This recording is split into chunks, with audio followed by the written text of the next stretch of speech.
ការវាយឆ្មក់ដ៏ធំរបស់ប៉ូលីសទីក្រុងរីយ៉ូទទួលរងការរិះគន់ពីសំណាក់ប្រជាជននៅក្នុងតំបន់ទីក្រុងតាមការចុះផ្សាយពីសារព័ត៌មាន BBC ចុះផ្សាយនៅថ្ងៃទី14វិច្ឆិកានេះបានឲ្យដឹងថាបើយោងតាមអ្នកស្រុកព័ត៌មានលម្អិតថ្មីៗដែលបានលេចចេញបន្ទាប់ពីប្រតិបត្តិការប៉ូលីសដ៏សាហាវបំផុតរបស់ប្រទេសប្រេស៊ីលកំពុងធ្វើឲ្យមានការសង្ស័យថាតើការវាយឆ្មក់នេះពិតជាបានវាយប្រហារចំកណ្ដាលក្រុមក្មេងទំនើងឧក្រិដ្ឋជនដ៏មានឥទ្ធិពលបំផុតមួយរបស់ប្រទេសឬអត់ដូចដែលគោលដៅដែលបានកំណត់ឬអត់នោះទេមនុស្សចំនួន121នាក់ក្នុងនោះមានមន្ត្រីប៉ូលីស4នាក់ត្រូវបានសម្លាប់នៅក្នុងការវាយឆ្មក់នៅថ្ងៃទី28ខែតុលានៅទីក្រុងរីយ៉ូឌឺសាណេរ៉ូអភិបាលរដ្ឋរីយ៉ូឌឺសាណេរ៉ូលោក Claudio Castro បានពិពណ៌នាអំពីប្រតិបត្តិការរបស់ប៉ូលីសថាគឺជាភាពជោគជ័យហើយថែមទាំងបង្ហោះរូបថតដែលបង្ហាញពីកាំភ្លើងវែងជាង100ដើមតែប៉ូលីសរឹបអូសបានប៉ុន្តែក្រុមសិទ្ធិមនុស្សបានរិះគន់យ៉ាងខ្លាំងចំពោះកងកម្លាំងសន្តិសុខដែលចង្អុលបង្ហាញពីចំនួនអ្នកស្លាប់ខ្ពស់និងអ្វីដែលពួកគេបាននិយាយថាប្រតិបត្តិការនេះគឺជាភាពឃោរឃៅរបស់មន្ត្រីប៉ូលីសប្រតិបត្តិការនេះគឺជាប្រតិបត្តិការដ៏ធំបំផុតដែលមិនធ្លាប់មានដោយកងកម្លាំងសន្តិសុខទីក្រុងរីយ៉ូហើយបានឃើញមន្ត្រីចំនួន2500នាក់ត្រូវបានដាក់ពង្រាយទៅកាន់សង្កាត់ Elemo និង Pena វាបានកំណត់គោលដៅក្រុមក្មេងទំនើងឧក្រិដ្ឋជនក្រុមកុម្ម៉ាន់ដូ Vermelho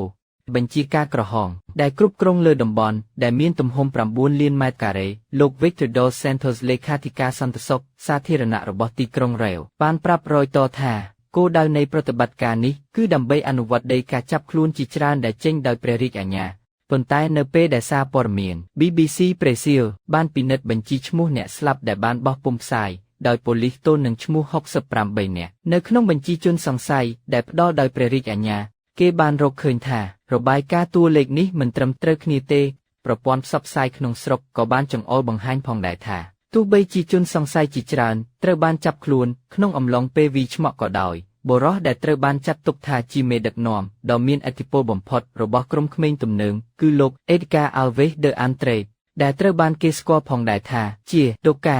មិនបានស្ថិតក្នុងចំណោមពួកគេដែលចាប់បាននោះទេលោក Carlos Schmidt Padilla សាស្ត្រាចារ្យផ្នែកគោលនយោបាយសាធារណៈនៅសាកលវិទ្យាល័យ California Berkeley បានប្រាប់ BBC Brazil ថារបាយការណ៍ដំបូងបានបញ្ជាក់ថាគោលដៅនៃប្រតិបត្តិការនេះគឺដើម្បីចាប់ខ្លួនមេដឹកនាំជាន់ខ្ពស់នៃ Comando Vermelhoតាមរង្វាស់នោះវាសមហេតុផលក្នុងការនិយាយថាប្រតិបត្តិការនេះបានបរាជ័យនៅក្នុងសវនាការរបស់ព្រឹទ្ធសភាអនុលេខាធិការស៊ើបការសម្ងាត់នៃកងរាជអាវុធហត្ថក្រុងរីយ៉ូបាននិយាយថាការវាយឆ្មក់នេះមានឥទ្ធិពលតិចតួចទៅលើការរុះរើក្រុមកុម្ម៉ាន់ដូ Vermelho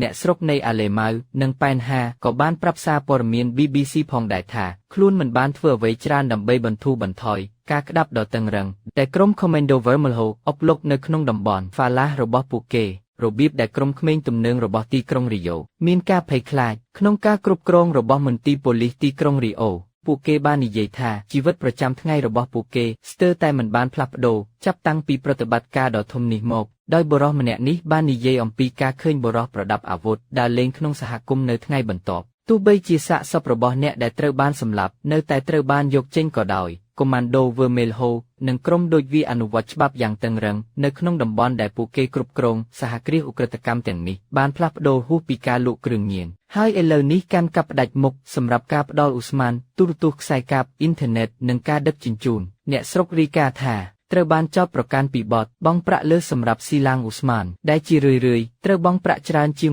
1/3ជាងនៅក្នុងតំបន់ដែលមិនស្ថិតនៅក្រោមការគ្រប់គ្រងរបស់ក្រុមក្មេងទំនើងច្បាប់ដែលដាក់ដោយសមាជិកក្រុមក្មេងទំនើងប៉ះពាល់ដល់ជីវិតប្រចាំថ្ងៃដោយសារក្រុមកុម្ម៉ាន់ដូ Vermelho បានហាមឃាត់រថយន្តតែដំណើរការសម្រាប់កម្មវិធីហើយរថយន្តចូលទៅក្នុងតំបន់ Favelas អ្នកស្រុកត្រូវបានកំណត់ឲ្យប្រើប្រាស់ម៉ូតូឌុបនិងរថយន្តវ៉ានដែលត្រូវបានអនុញ្ញាតឲ្យក្រុមចោរធ្វើប្រតិបត្តិការនៅទីនោះសូម្បីតែសម្លៀកបំពាក់របស់ប្រជាជនក៏ត្រូវបានប៉ូលីសត្រួតពិនិត្យផងដែរនៅឆ្នាំ2020អ្នកស្រុក Pena ត្រូវបានគេប្រាប់មិនឲ្យពាក់អាវបាល់ទាត់ Chelsea ផងដែរនៅពេលនោះអាវទាំងនោះត្រូវបានឧបត្ថម្ភដោយក្រុមហ៊ុនអង់គ្លេស3ប៉ុន្តែសមាជិកក្រុមកុម្ម៉ាន់ដូ Vermelho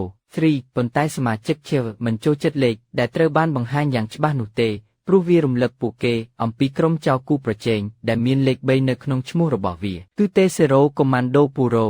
ការដាក់ទណ្ឌកម្មចំពោះអ្វីដែលត្រូវបានចាត់ទុកថាជាការបំពានគឺធ្ងន់ធ្ងរខ្លាំងណាស់ការចាប់បានលួចអាចមានន័យថាបាត់បង់ដៃឬត្រូវបានដុតទាំងរស់សមាជិកក្រុមចៅអង្គុយក្នុងការវិនិច្ឆ័យ លើករណីអំពើហិង្សាក្នុងគ្រួសារហើយអ្នកដែលត្រូវបានរកឃើញថាមានទោសត្រូវបានវាយដំឬសូម្បីតែប្រហារជីវិតអ្នកស្រុកត្រូវបានហាមឃាត់មិនឲ្យចូលរួមក្នុងទំនាក់ទំនងជាមួយសមាជិកនៃក្រុមគូប្រជែងឬជាមួយមន្ត្រីប៉ូលីសពួកគេក៏ដឹងដែរថាមិនត្រូវថតរូបឬថតវីដេអូអំពីកន្លែងលាក់ខ្លួនគ្រឿងញៀនឬបុរសប្រដាប់អាវុធណាម្នាក់ដែលបើកបរឆ្លងកាត់សហគមន៍របស់ពួកគេឡើយប៉ុន្តែដោយសារការប្រើប្រាស់ទូរស័ព្ទចល័តមានគ្រប់ទីកន្លែងសូម្បីតែក្រុមក្មេងទំនើងដែលមានអំណាចដូចជា Commando Vermelho ក៏ទៅស៊ូដើម្បីគ្រប់គ្រងអ្វីដែលត្រូវបានបង្ហោះតាមអ៊ីនធឺណិតដែរនៅរ៉ូសិញ៉ាដែលជាតំបន់ក្រីក្រមួយក្រោមការគ្រប់គ្រងរបស់ក្រុម Commando Vermelho សមាជិករុំក្មេងទំនើងបានស្បត់ថានឹងសម្លាប់អ្នកដែលបានលេចឃ្លីវីដេអូឆ្នាំ2020ដែលបង្ហាញពីមេដឹកនាំខេវម្នាក់ដែលត្រូវបានហុំព័ទ្ធដោយកាំភ្លើងវែង